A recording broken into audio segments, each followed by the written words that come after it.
I cupped the tiny ceramic butterfly in my palm and felt the hairline crack with my thumb. The glaze was chipped to chalk the blue swirls, still cheerful in a way that didn't match the room where we found it. It had rested inside two small hands, curled tight, as if even bones understood the idea of a keepsake. Tell me where you're listening from, and tap subscribe if you think every buried truth deserves daylight. I live alone above a barber shop 3 blocks off the courthouse square, the kind of brick building where the stair treads bow a little in the middle and the hallway smells like lemon oil and old magazines. Mornings start quiet up here. The red open sign downstairs blinks to life at 7:30. Clippers hum through the floorboards by 8, and the first coffee from the diner on Market Street is warm enough to fog the front window when I carry it home. That simple rhythm used to be my shield. Stack request forms, pull microfilm copy deeds, and birth records log the reference move onto the next card. No stories. Just dates, signatures, and stamps. Floyd County is not a fancy place, but it wears its years honestly. Maples over the sidewalks, a feed store that sells nails by the pound, a ball field with rusty bleachers that still fill up on Friday nights when the air sits at 78 degrees and the hot dogs taste like childhood. Folks nod from pickup trucks. They lean on tailgates and talk about corn prices and road crews. It's the kind of town where porch lights matter, where a front step swept clean says we're doing all right. I'd stayed away a long time. When I finally came back for good last winter, it was to close out a quiet life on paper, an aunt who saved spare change in coffee cans, a property tax bill that outlived her, a will scrawled on loose leaf witnessed at the Dollar General by a clerk who knew everybody's business. My job with the county archive fit the return. I knew where the boxes lived and which cabinets stuck. I knew how to coax old ribbon type through a scanner without tearing it. I told myself it was honest work, facts lined up in tidy rows, no room for the edges. Most days I walked to the courthouse through the same patch of shade on Jackson Street. I liked passing the bakery just before 6 when the door was propped with a brick and warm air rolled out like a greeting yeast sugar cinnamon. The owner, a widower who wore a clean white cap and called everybody pal, would lift 2 fingers and set aside a day old for me. We never talked about family. We talked about the weather and who needed a driveway patched before the first heat wave set the asphalt soft. Those light conversations felt safe, a place where nothing tilted underfoot. My sister Bethany called on Sundays. Her voice is soft even when she's excited. She teaches art to second graders 2 towns over and always sounds surprised that the kids bring her drawings of cats with square heads and flowers taller than the school. She tells me about lesson plans, and I tell her about new scanner software that only I care about. We say goodnight early and we mean it. Beth still lives in the small house she rents with too many quilts and a porch chair that sags in the middle. She leaves her porch light on until 10, always has. Mark reached out less. With him, texts migrate into silence the way a summer storm runs out of heat.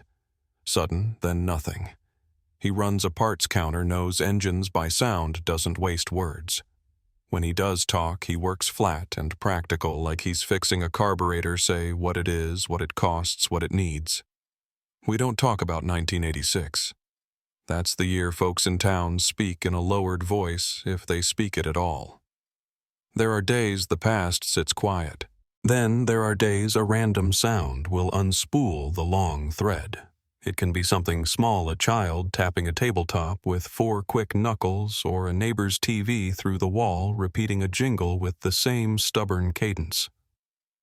On those days, I do what I learned: count, breathe, fold laundry, slow wash the coffee mug by hand, and set it upside down to dry. Small order in small things. In the archive basement, the ceiling is low enough that taller clerks have to duck near the support beams. The air down there is cooler than upstairs 20 degrees if you stand by the rolling shelves. The machines make a steady whisper when they run. On Thursdays, I take microfilm canisters from a steel drawer labeled by year. I feed the film through and watch the screen glow with old headlines: church bake sales, High school honor rolls advertisements for snow tires. It's like driving at night on a straight road. Mile markers flick past until they don't mean anything. 2 weeks before everything tilted, a college intern asked where the lost house photos were. He'd been sent to write a history piece about condemned properties. I pointed him toward a metal box under the stairwell. He dragged it out too fast and the lid rattled. The smell of old ink came up like damp pennies. He loaded a strip of film onto the reader and bright squares spilled across the monitor. I didn't intend to look. I was logging marriage records and drinking bad coffee from a styrofoam cup. But the intern gave a small oof, the kind you make when your shoe catches, and he said, "Ma'am, is this your road? My road. Not my house, not my name. My road." He pulled back so I could see the screen. There was the front porch sagging under late summer heat, the grass burned to straw, the wood bleached almost white. 2 social workers with their hair stuck to their temples, a deputy with sweat darkening the back of his uniform, and 3 kids grimy and blinking. I recognized the pattern on the dress, the rip in the left knee of the boy's jeans. I recognized my own mouth set in a hard line I didn't know I had at 8 years old. I stepped away from the machine because my body did that on its own. The intern apologized like he'd spilled something. I told him not to worry, that it was all right. It was in the way a bruise isn't, and you still put on your shoe and go to work.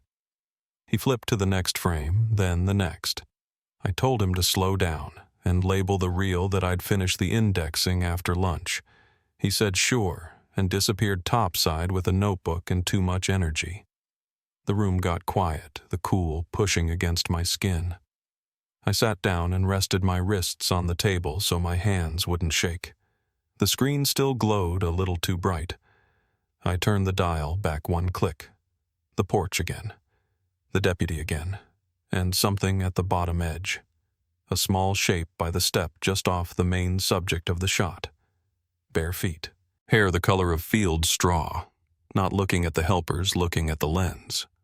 I leaned in until my breath fogged the glass. The photographer had cropped that shape out for the paper. I understood why. 3 rescued children fit neatly above the fold. 4 didn't. I went back to labeling marriage records after that. I did not cry. I did not move fast. I did not think about tamales from the food truck, or if the barber downstairs would sweep hair into neat piles the way he always did.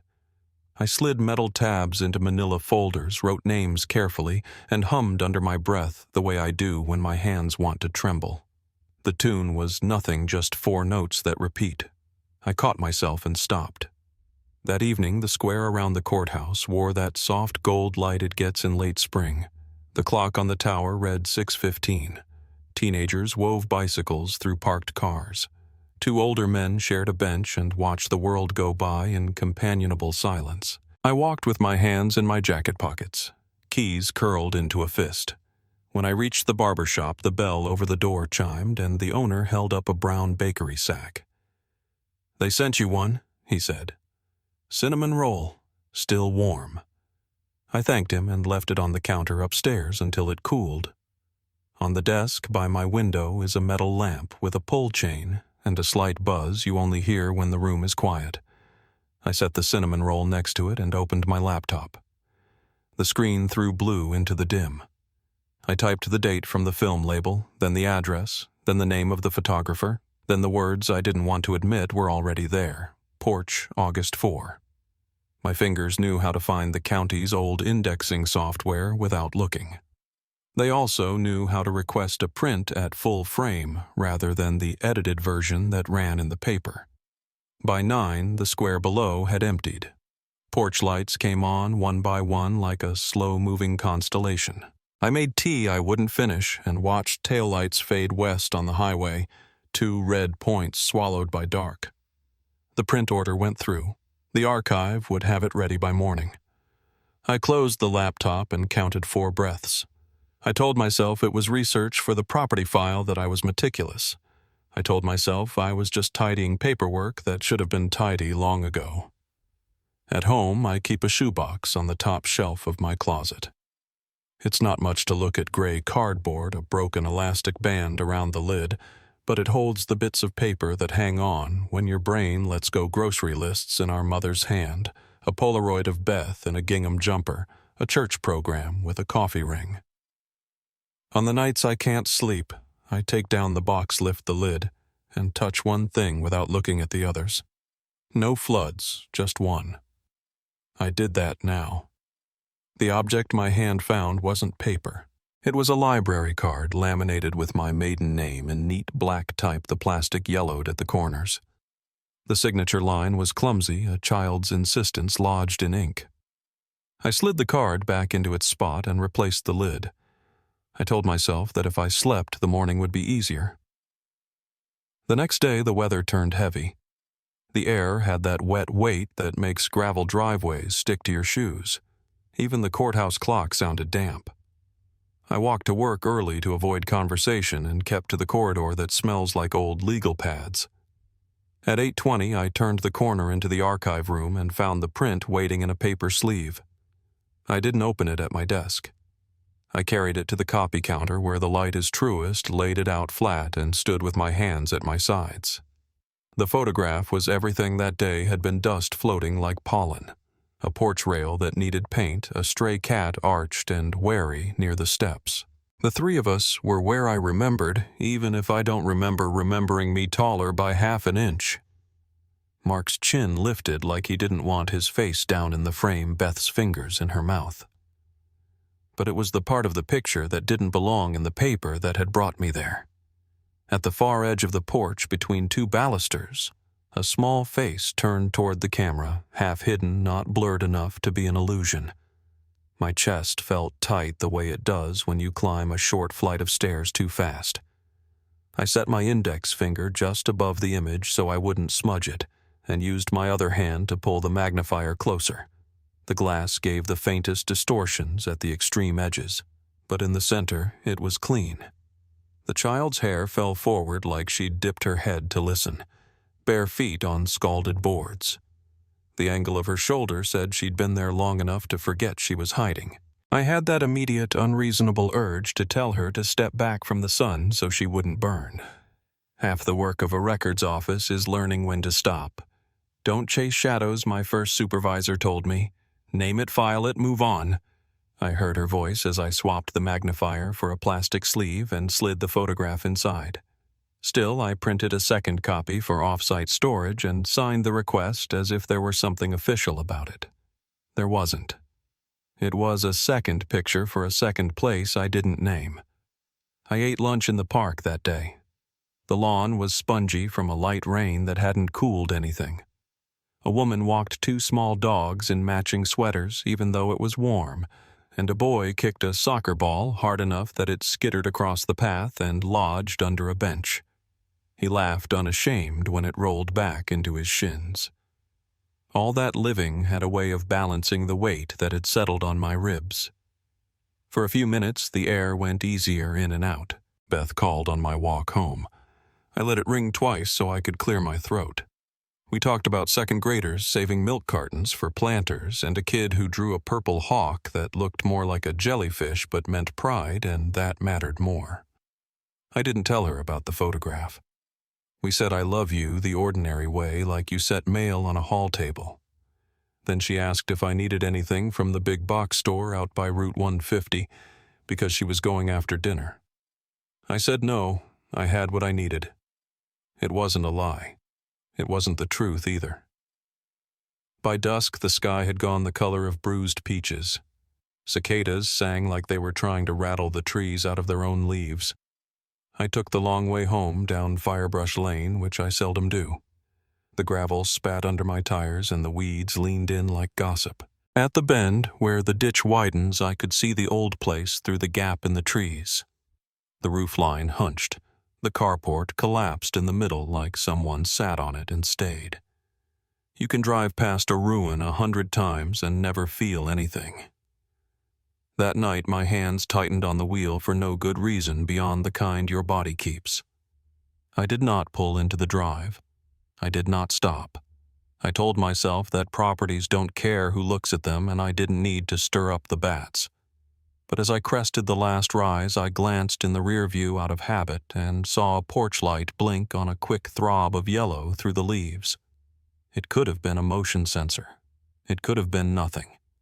I drove on until the road widened, then turned toward town and the steady shine of traffic lights that do not change their minds. I slept with the window cracked an inch to let in the night air.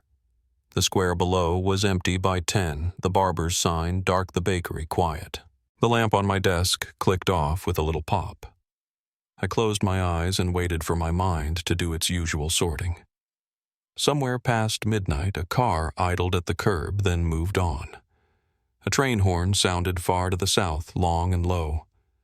When I finally drifted, I fell into that thin sleep that isn't a rest so much as a truce. Just before dawn, the street was chalk blue and hushed. The city truck came early to pull trash barrels to the curb. The driver eased past my building and lifted 2 fingers in a neighbor's hello, even though he couldn't see me at the window. I made coffee and stood barefoot on the cool kitchen tile. When I checked my phone, there were no messages. Beth hadn't sent a picture of a crooked cat. Mark hadn't replied to the text I wrote and erased 3 times. The photograph on my desk lay exactly where I left it, the child at the edge of the frame looking out like she knew her place in the picture and didn't trust anyone else to keep it. I told myself I'd go into the office early and file the print where it belonged. I told myself a dozen reasonable things. Then I slipped the second copy into my messenger bag, set my keys on top, and listened to the stairwell breathe. Down on the sidewalk, the morning felt just cool enough that the coffee steamed in the air. I took 2 steps toward the square, then stopped. The porch light on Firebrush Lane had gone out sometime in the night. It should have made me feel better. Instead, I stood there a long minute, the bag strap cutting into my shoulder, and felt the quiet stretch too thin like a screen door in a wind that never quite arrives. When I left off, the morning had just begun to press through my apartment windows, that pale gray-blue light that looks like fog even when the air is clear. I remember standing there with the photograph still in my bag, pretending I had a normal day ahead of me. But truth has a way of humming underneath everything like a wire buried too shallow in the dirt. You can ignore it for a while until you trip over it. By noon, I couldn't focus on my work. Every record I opened blurred into static. Every typewritten line seemed to hide something between the words. I kept hearing the same thought over and over. You saw her. Not imagined. Not invented. Saw. The child on that porch was real. After work, I drove out of town past the empty feed mill and the old drive-in that hadn't shown a movie since Reagan was in office. The closer I got to Firebrush Lane, the more the sky flattened into colorless air. The trees leaned in close, their branches brittle with the kind of early heat that sucks the sound out of the day. The house appeared the way bad memories do sudden detailed waiting. The front steps sagged toward the earth, and the porch rail had split clean through at one corner. For a moment I thought I should leave it alone, that maybe curiosity at 46 wasn't all that different from fear at 8. But then I saw the nails on the boards, old rusted flatheads driven in uneven lines, and I remembered what my aunt's lawyer said when he handed over the property deed. It's condemned, but it's yours. I parked under what used to be the carport, its tin roof bent like an old rib cage. The air smelled of wet wood and something sharp underneath, maybe mildew, maybe the ghost of gasoline. I stepped out and let the gravel settle under my shoes. The porch creaked like it recognized me. When I reached the top step, I pulled the laminated photograph from my bag. The print had begun to curl at the edges from the humidity, but her face was still there, half hidden, half watching. I held it up to the porch in front of me, trying to line up the angle. Where she stood in 1986 was exactly where I stood now. That's when I noticed the wood. One board near the center wasn't warped the way the others were. It had a clean seam, a neat square outline maybe 3 feet across. It wasn't rot. It was a door. I crouched down and pressed my fingers to the edge. The wood gave a little. That's all it took. The air shifted in my lungs. I could feel it before I even thought something was under there. I went back to the car and brought my gloves and crowbar. When metal met wood, it screamed a dry old sound that turned my stomach. Each time the board lifted, the smell thickened mold dirt, something metallic. I pried harder until the panel gave way and a black square yawned open beneath my knees. I leaned forward with my flashlight, the beam cutting through dust. The first thing I saw was a mound of fabric dolls, blankets, a plastic spoon. Then the shoe. A tiny pink canvas flat with a star patch on the side, the kind little girls used to wear to church. It was buried halfway in dirt, a tangle of hair caught on the strap. My chest went hollow. I took a photo with my phone just to prove I wasn't losing my mind. That's when I saw it, 4 words etched into the side of the hatch, shallow and almost erased by time. I am the 4th. My throat went dry. I don't remember standing up, but I remember the sound of my own heartbeat in my ears. The phone rang in my hand and I almost dropped it. Mark's name lit up on the screen. His voice was steady, but there was something strange under it. "You at the house?" he asked. "Yeah," I said, forcing air through my teeth. "I found something." He went quiet. "There's a hatch under the porch," I said. "Toys, clothes, a child's shoe." He didn't answer. "Mark, do you remember her? The girl from the picture?" Silence. Then faint, like he was talking through his teeth. "I didn't think she'd still be there." I froze. "What do you mean, still be there?" He backtracked instantly. "I didn't mean that. You're twisting it. Don't lie to me," I said, my voice sharper than I intended. "You said you didn't remember any other kid. Which is it?" He hung up. I stared at the phone until the screen went dark. The air around me felt wrong, heavy, close, the way it used to feel before a storm broke. I looked down into the hatch again. The light from my flashlight wobbled over the dirt floor. Every instinct I had told me to leave it to the police. But instincts are funny things. Sometimes they sound too much like excuses. I turned on my recorder app. May 3rd, 3:47 p.m. I whispered. On site at Dawson Property. Confirming sealed crawl space under front porch. Contents include personal items, possible child's belongings. My voice shook halfway through. I stopped the recording and slid the phone back in my pocket. The crawl space was barely 5 feet deep.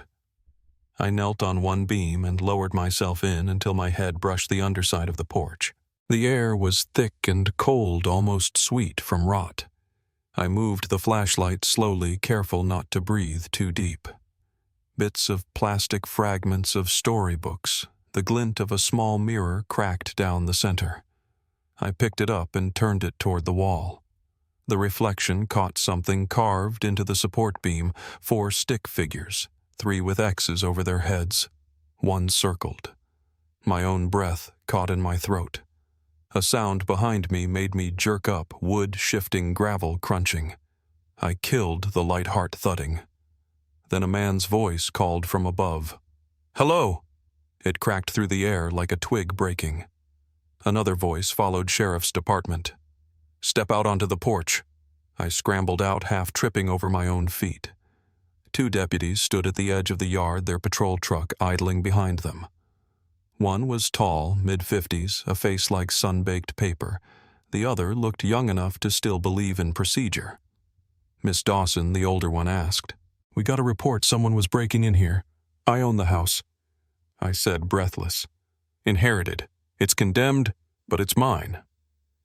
He nodded slowly, not moving his hand from his belt. "You been prying something open?" "There's a hatch under the porch," I said. "You're going to want to see this." They called in a detective, John Howren. He pulled up 20 minutes later in an unmarked sedan that looked like it had been through too many county roads. When he walked up, the younger deputy straightened like a student.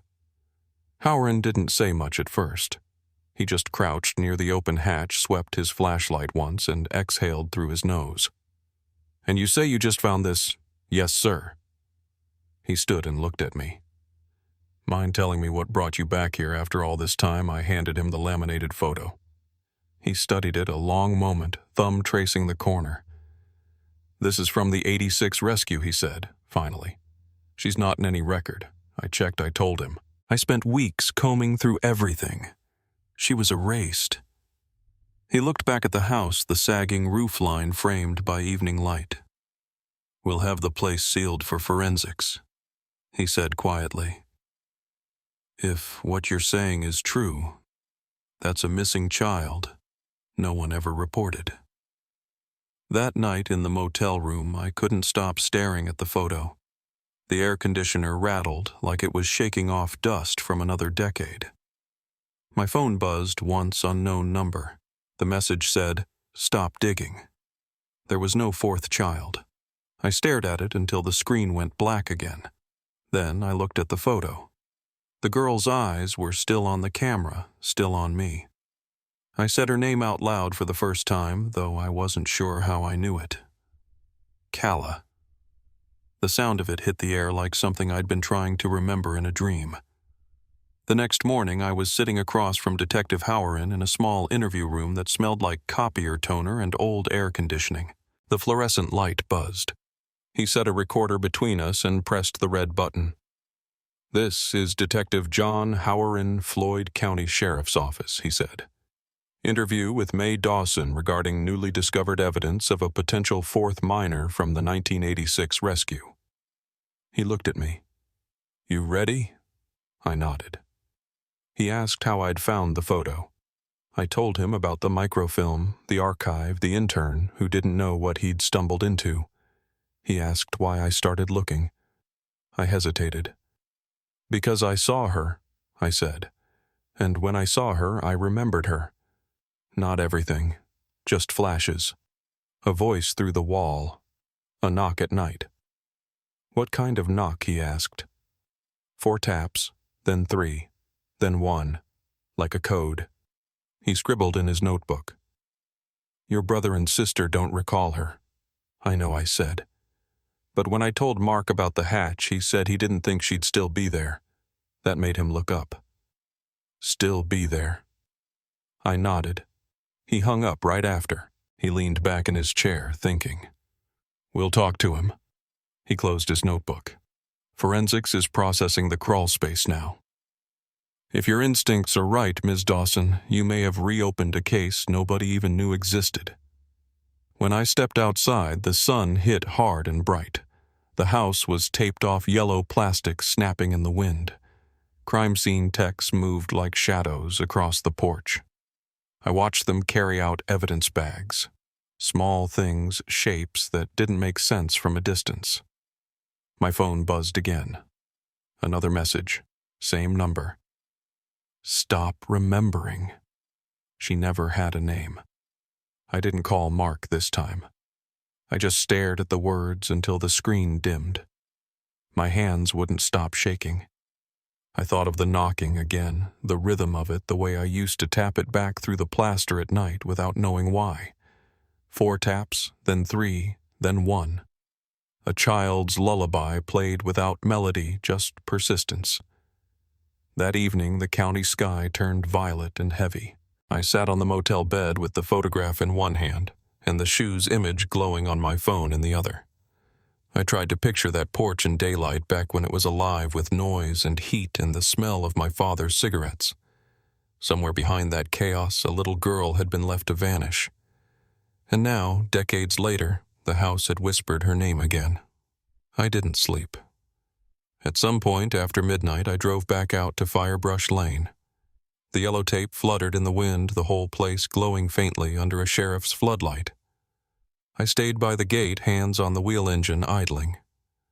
Beyond the tape, the porch looked smaller than it used to.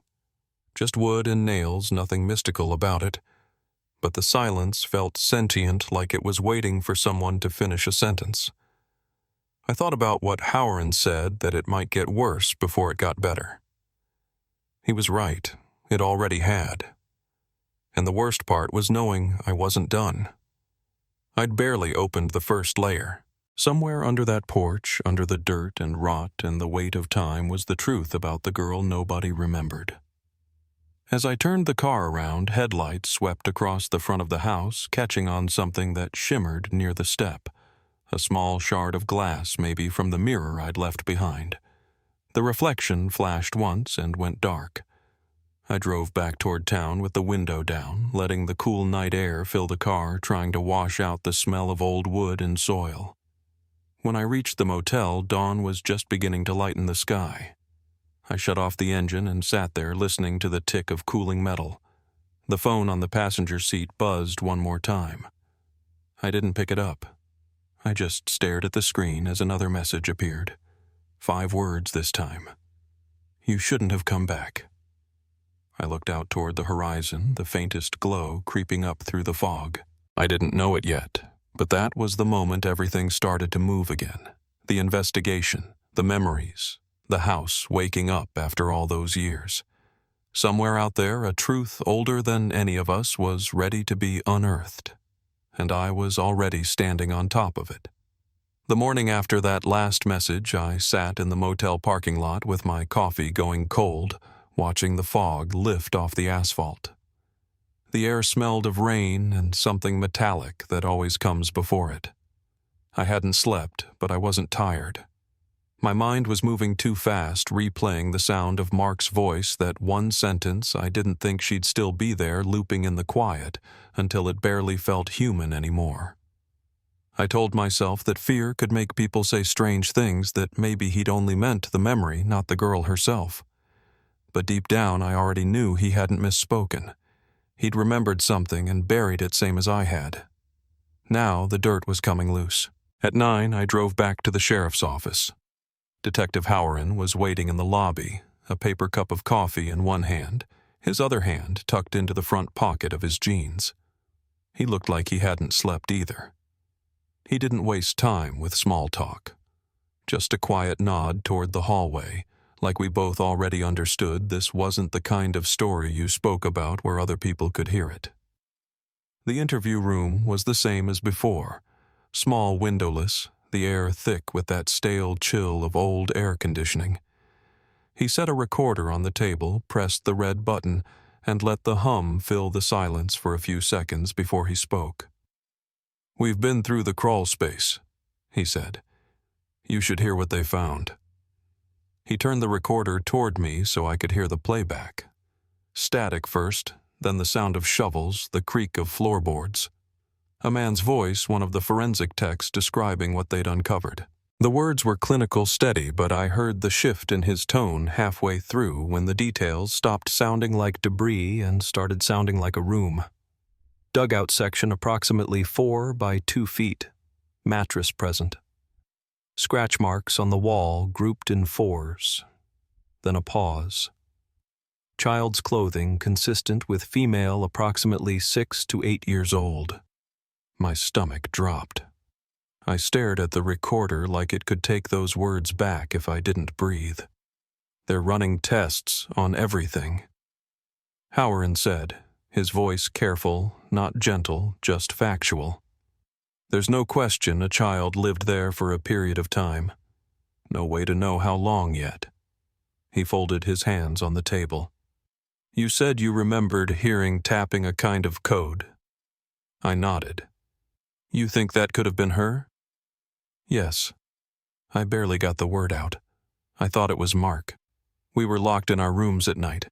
Sometimes I'd knock and the sound would come back through the wall. It wasn't steady, but it was there. I'd knock 4 times, then 3, then once. She answered the same way. I called it the wall game. Howren's pencil tapped twice against his notebook. She was under that porch, he said quietly. You and your siblings were in the house. I didn't answer. I couldn't. The space between what I'd believed and what was true was too wide to cross in a sentence. I thought of my mother's voice back then, muffled by the walls, the sharp smell of bleach that filled the hall some nights, the way my father would whistle softly when he thought nobody was awake. The pieces were all there, waiting for someone to line them up. After the interview, I stayed at the office while they logged the physical evidence photos, the shoe fragments of fabric, a cracked mirror, a child's drawing on wood. When I stepped outside again, the sky had turned the color of tin. The county courthouse across the street glowed in that kind of dull light that makes everything look like a photograph from another decade. I thought about going back to the motel, but instead I drove toward the house. By the time I got there, the property was wrapped in yellow tape and a forensics truck sat idling in the drive. I parked at the edge of the grass and watched as they worked under the porch, their flashlights flickering against the wood like small ghosts moving through the dark. Howren spotted me from the yard and walked over. "You really don't need to be here," he said, though his voice didn't carry any heat. "I do," I said. "She was real. I have to see it." He looked at me for a long time, then finally nodded. "All right, but stay back. They're widening the opening." I crouched a few feet from the porch, the air thick with the smell of turned earth. The techs had cleared more of the crawl space than I'd seen before. The flashlight beams revealed something new, a small wooden sign nailed to the beam above the dugout pit. The letters were crooked, burned at the edges, but still legible. Princess Pit. The name hit me like a physical thing. I could see her so clearly now, small hands trying to make her space mean something, carving a title into the dark so she wouldn't disappear completely. One of the techs called out to Howren, voice strained. "You should see this."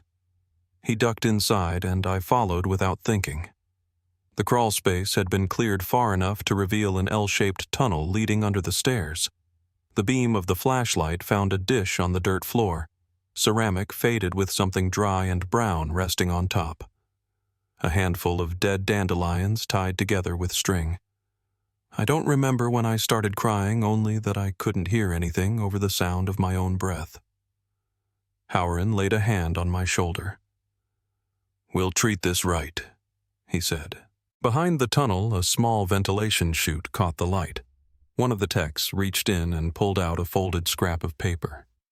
It was fragile, yellowed with age, written in red crayon. "Dear May, you knocked back. Thank you. I'm still waiting. I'm still here." I could barely read the words through the shaking. I remembered the rhythm, the 4, the 3, the 1. The little laugh I'd sometimes hear after the last tap. For years I told myself it was mice in the walls. I had been answering her without knowing what I was saving her from. Later, back at the station, the evidence sat laid out across the table under bright light. The doll fragments, the dish, the paper, the pink shoe sealed in plastic. The list of items was short, but the weight of them filled the room. "You said your parents were arrested for neglect," Howren said, flipping through the old file.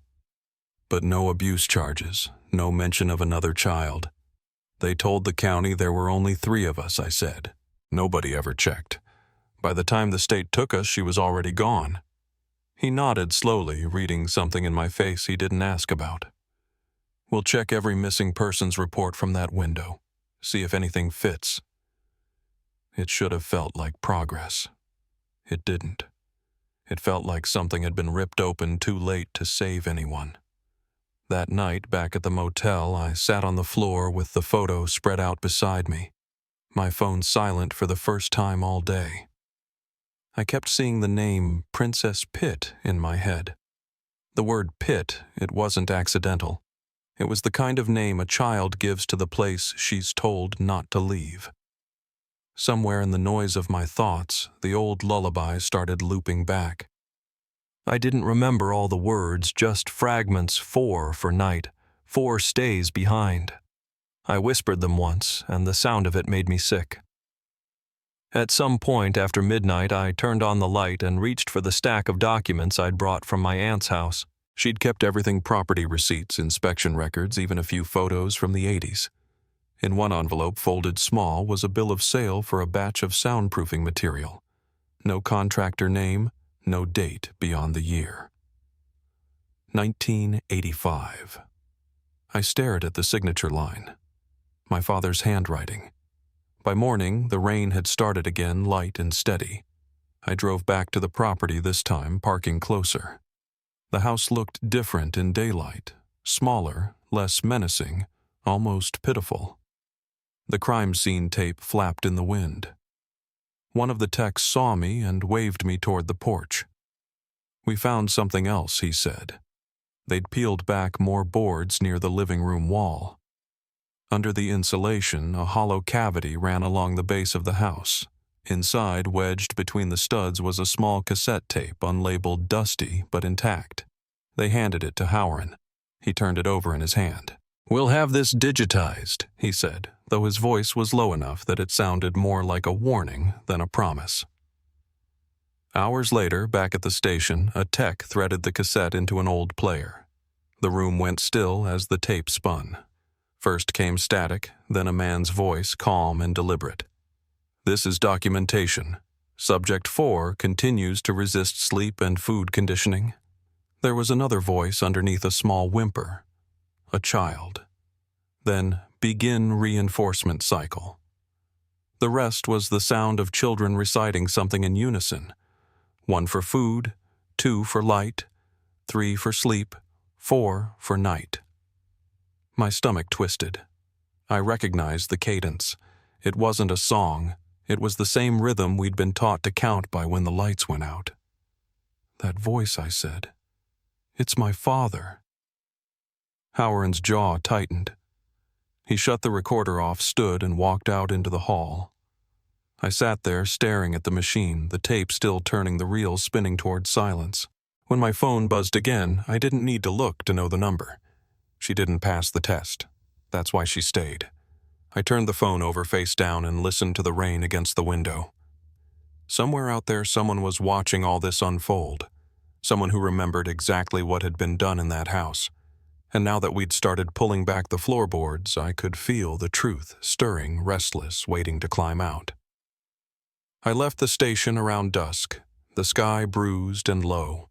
The drive back to the motel felt longer than usual, like the road had stretched while I was gone. I parked under the awning and sat for a while, the wipers squeaking over dry glass. I thought about calling Mark again, about forcing him to tell me what he'd meant. But something in me already knew the answer. Whatever had been done back then, we had all carried a piece of it, whether we remembered or not. When I finally stepped out of the car, the rain had eased to a mist. I stood there for a minute, breathing in the wet air, the faint scent of honeysuckle from somewhere down the road. It should have been comforting. Instead, it reminded me of those long nights when the only sound in the house was the hum of the furnace and the quiet knock from inside the walls. 4 taps, then 3, then 1. A signal I had once answered without knowing I was the only person who ever did. Inside my room, the lamp by the bed flickered when I turned it on. I sat on the edge of the mattress and stared at the taped evidence bag on the table, the cassette inside it dull under the plastic. Outside, thunder rolled low, far away, but moving closer. I realized then that I wasn't waiting for a storm. I was waiting for memory itself to finish what it had started. Whatever my father had built inside that house wasn't done telling its story. It was just beginning to remember me, too. I don't remember the drive out to the house that morning. I remember the feel of the steering wheel under my hands, smooth in some places, rough where the leather had cracked, but not the road itself. The air had that late spring haze that makes colors dull, and the radio was just static the whole way. I didn't bother changing it. All I knew was that the county crew had cleared the rest of the house overnight, and Detective Howard wanted me there. "It's better if you see it before the paperwork starts," he'd said, his voice quiet, as if he was trying to keep the truth from waking up too fast. When I got there, the front door was open, the smell of damp wood rolling out like a wave. The forensics team had stripped most of the flooring. The whole place looked hollow, like a body with its ribs showing. Flashlights cut across the walls in pale arcs. Someone had set a box fan by the porch to push the dust out, but it just made the air colder. I stepped inside, careful not to disturb the markers taped to the floor. The sound of boots and murmurs echoed down the hall. Ms. Dawson, one of the techs, said when he saw me, We're pulling material from under the back stairs. You might not want to be here for this." But I stayed. The boards came up slow, plank by plank, until a small square chamber was exposed, a crawl space within a crawl space. They passed up each object like an offering, a set of metal restraints, a cracked reel of film, an index card marked with numbers instead of names. Then, toward the back, a metal box wedged tight into the dirt. It took 2 people to lift it. The lid gave way with a sound I'll never forget, like an exhale after decades of silence. Inside were canisters labeled in black marker. Subject 3. Subject 4. Conditioning cycles 7 to 12. One of the agents swore under his breath, and Howren crouched beside the box, tracing the handwriting with his gloved thumb. I knew that handwriting before I even saw the loops of the letters. My father's. He stood and looked at me, his expression unreadable. "You're sure no other family lived here after you?" "Nobody," I said. "It's been abandoned since the state seized it." They carried the box out, loaded it into an evidence van, and started setting up portable lights around the basement. I stayed back against the wall, my mind turning over that word, subject. I was the third, it said. Subject 3. The number I'd been assigned in some hidden archive no one ever meant to open. It was an odd thing realizing you had been studied inside your own childhood.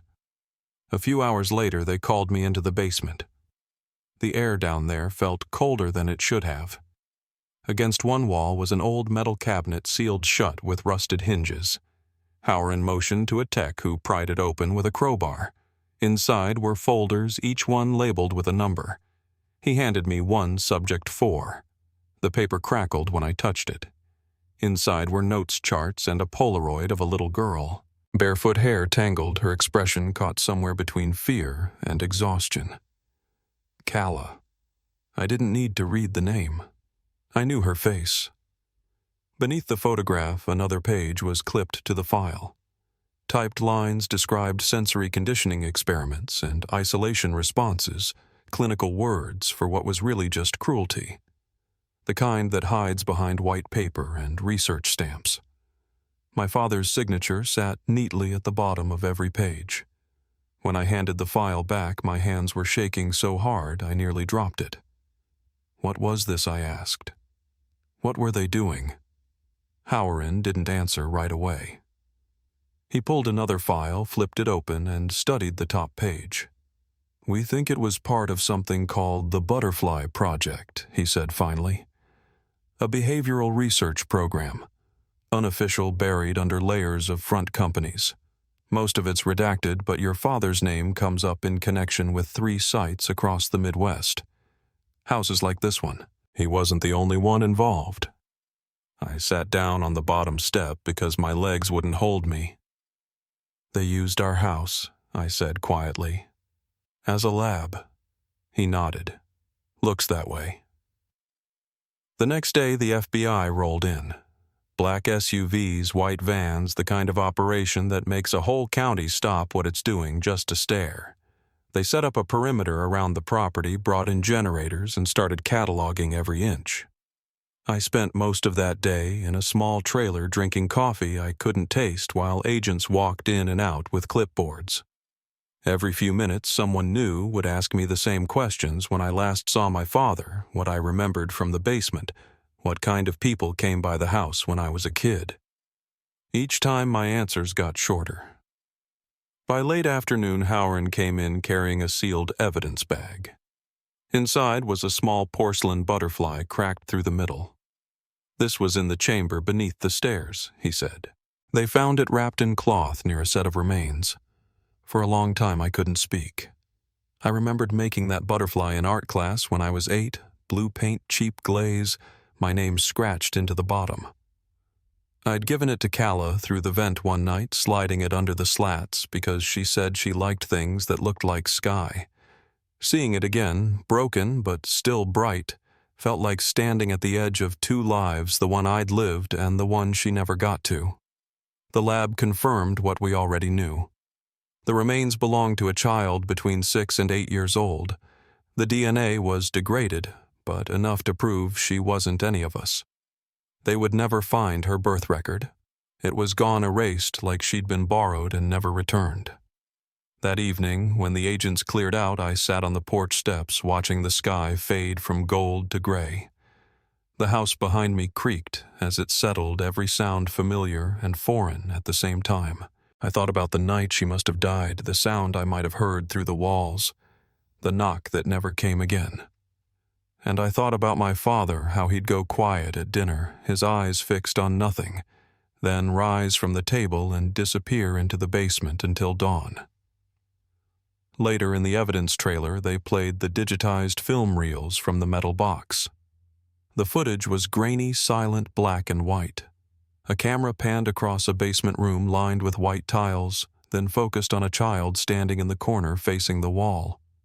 Each reel ended the same way, with a title card marked "Cycle Completed." The timestamps placed them between 1984 and 1986, the years we were living there. The last reel was shorter than the rest. It showed the same room, now empty. Just a small wooden chair turned on its side. When the screen went black, nobody spoke.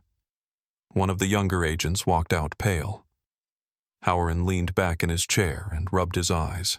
"We'll never get full answers," he said. "The others who ran this are either dead or pretending they don't remember. But your father documented everything like a man trying to convince himself he was saving the world."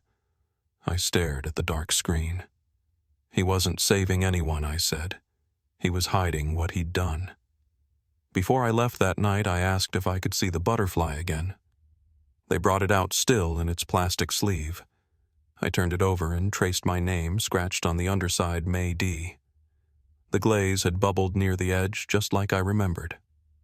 "I made this for her," I said. She kept it until the end. On the drive back to town, I passed a line of cars pulled over on the shoulder. Locals, reporters, people who'd grown up hearing whispers about the Dawson house. Their headlights cut across the field in long silver lines. I didn't stop. There was nothing left there that belonged to any of us. At the motel, I couldn't bring myself to go inside right away. I sat in the car with the engine running, listening to the hum. The phone on the seat buzzed. Unknown number again. This time, no text, just a single photo. My father's handwriting scrawled on a torn piece of paper. Subject 4, expired. My hands went numb. I didn't sleep that night. Around 2, a knock sounded on my door. 2 quick raps, then silence.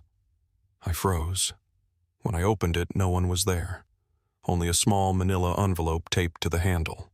Inside were photocopies of government memos, half redacted, but one line clear enough to read, "Butterfly program terminated 1986. Remaining subjects unaccounted for." At the bottom, a stamped initial DD, my mother's initials. That was when I understood it hadn't been just my father. She had known, maybe even helped. All those nights, she told us to stay quiet, to keep the doors closed, to let Daddy work. It wasn't fear that kept her silent. It was complicity. I sat there until dawn, watching the sky turn the color of ash. My whole life I'd believed that house was where our family broke.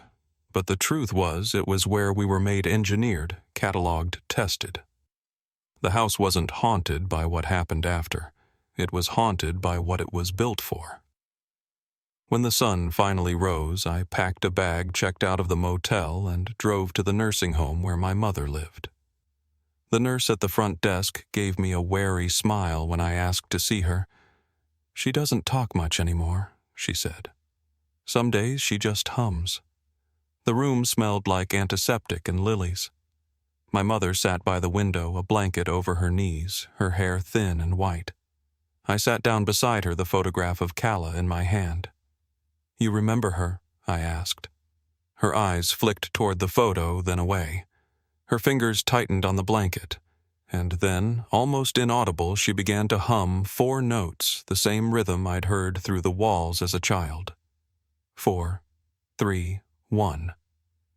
I felt the sound crawl up my spine. "Mom," I whispered. "What did you do?" But but she just kept humming, eyes fixed on something far beyond the room.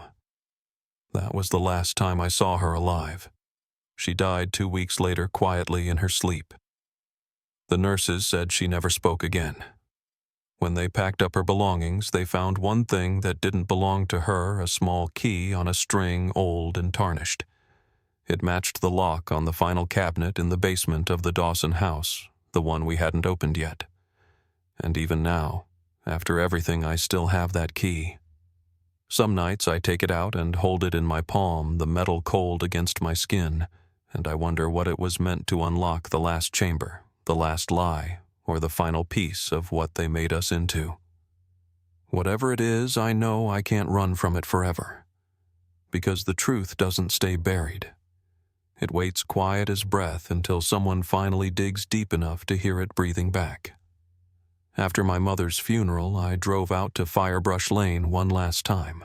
The county had fenced off the house and posted condemned. No trespass signs, but no one stopped me from walking the edge of the property.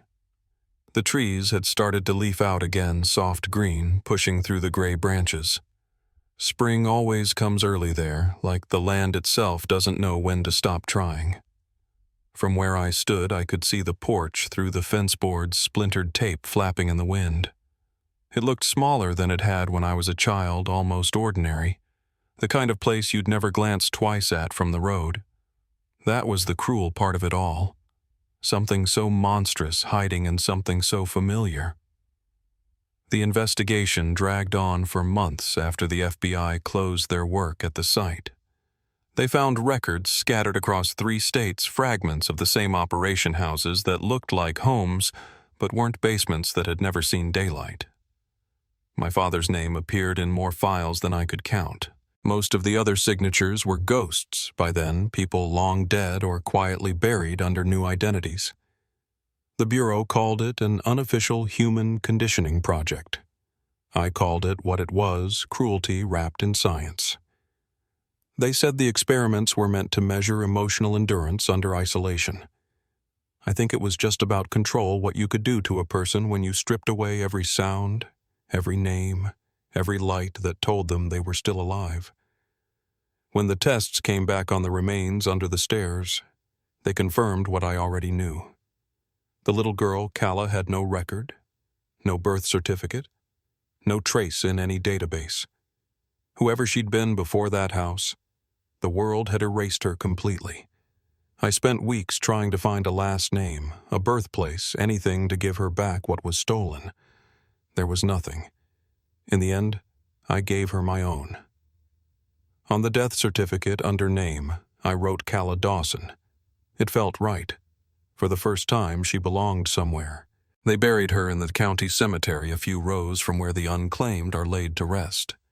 Howard came, though he stood back by the trees, hat in hand, the way men from his generation show respect. Bethany was there, too quiet, clutching a single daisy.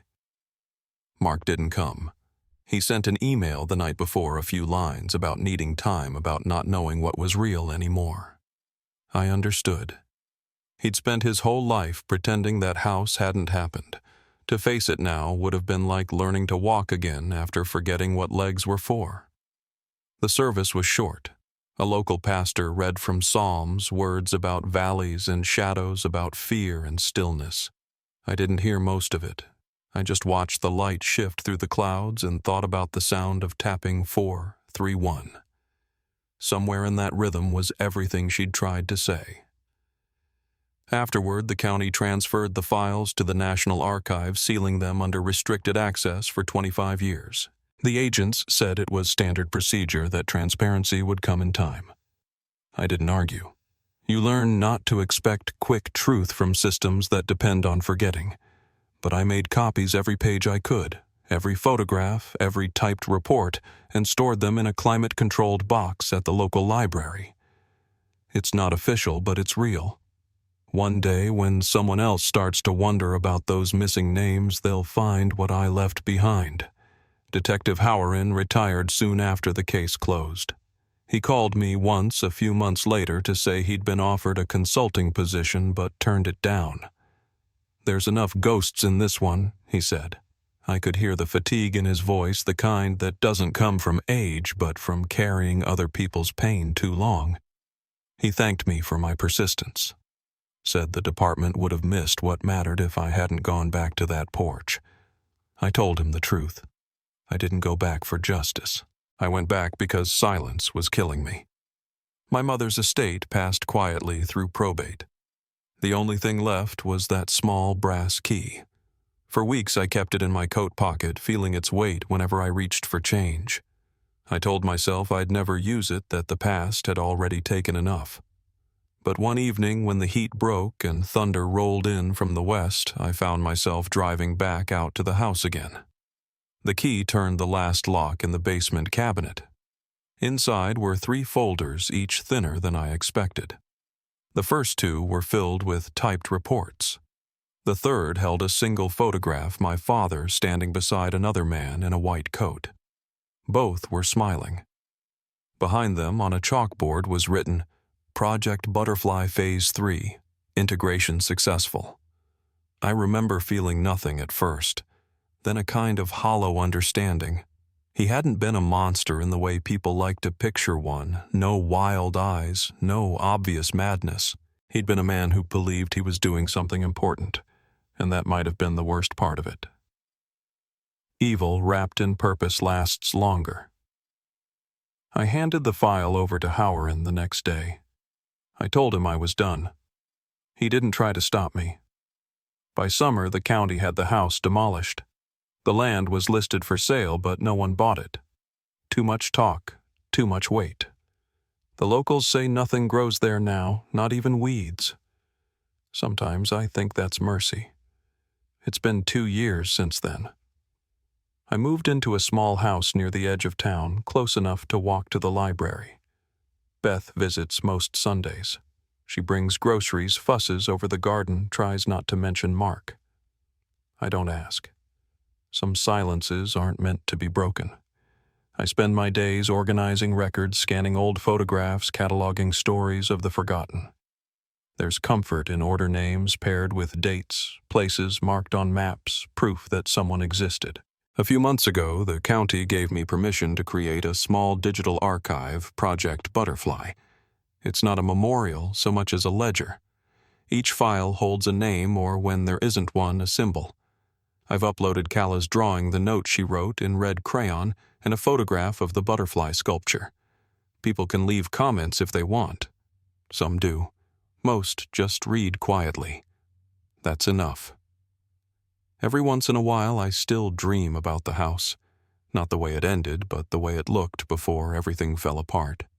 Sunlight on the porch, the smell of cut grass, my father's voice drifting from the yard, humming a tune that sounded gentle then. In the dream, there's always a door open somewhere, just cracked enough for light to spill through. I wake up before I ever reach it. Maybe that's the mind's way of keeping me from seeing what's behind it. What I've learned, if anything, is that memory doesn't heal it, learns how to live beside you. Some mornings it's just a shadow in the corner of your eye. Other days it's a pulse that fills the whole room. But it's alive, and that means the people inside it are too. Calla, Elise, the ones whose names I'll never know. They live in the space between remembering and forgiving, and maybe that's the closest thing to peace any of us get. I don't go back to Firebrush Lane anymore. There's nothing left to find. But sometimes when I'm shelving records at the library and the air conditioner hums in that same low rhythm, I catch myself tapping the counter without thinking 4 times, then 3, then 1. I don't mean to. It just happens like muscle memory. And in that small sound I feel her there. Not haunting me, just reminding me. If this story stayed with you, share it not for views, not for noise, but so no one's name gets lost to the dark. Because forgetting is how they win. And remembering is how we bring the light back in.